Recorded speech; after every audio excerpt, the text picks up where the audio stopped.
What's up? Happy Memorial Day to all of you. I talk a lot about programming on my Facebook and even here on my YouTube channel, but what we don't talk a lot about is mixing.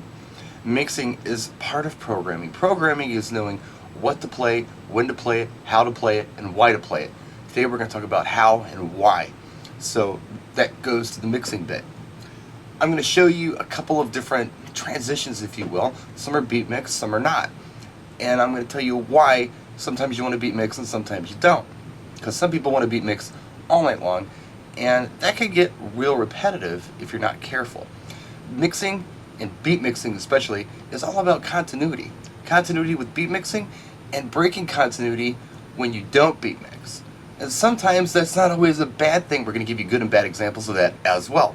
So first of all, I'm going to throw a track on, a couple tracks actually. I'm going to mix them. It's going to be a 32 bar mix, so 8 measures.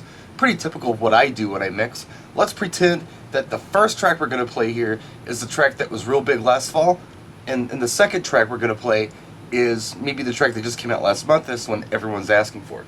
So here, let's go ahead and press play.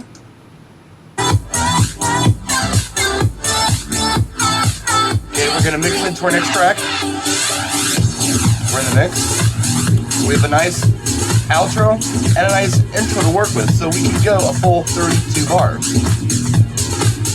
Here, I'll throw a cool color mix in here to break it up.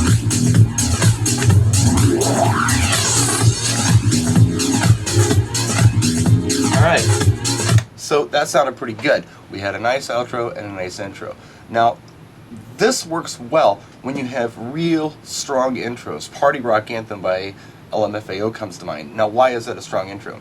Everybody knows it, they're familiar with it, and it builds. It's like boom, boom, boom, boom, swells, then it goes into bam, bam, bam, bam, bam, bam, bam, bam.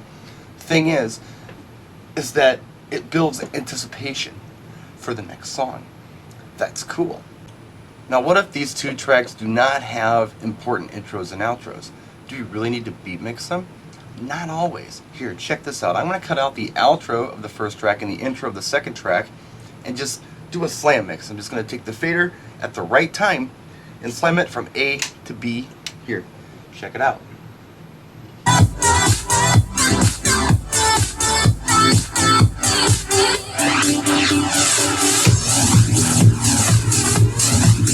There was no beat mix there. We didn't ride any bars at all.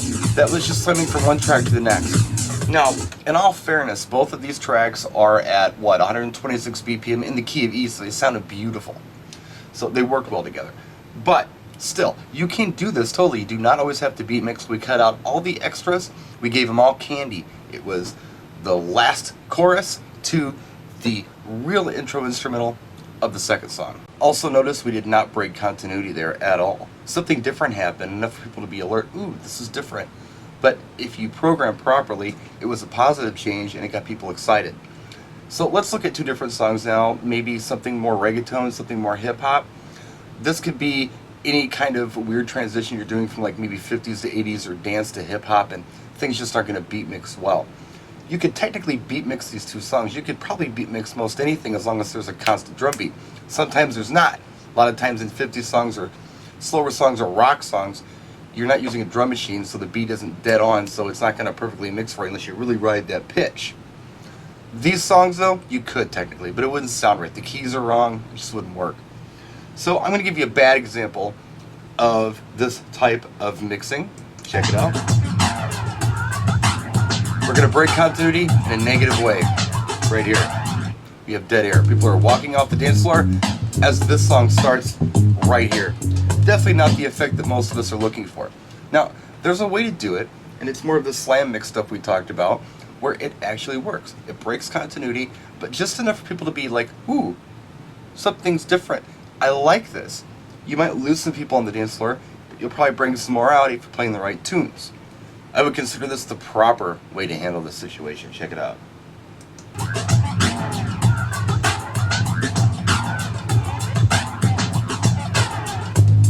Ooh, something's different. This is my favorite song. I'm glad they stopped playing 60s and now they're playing disco. I'm going to go out and dance. Dramatic reenactment there for you. Now, let's change this up a little bit. This first track, I just want to show you this. The outro of this track sounds like this.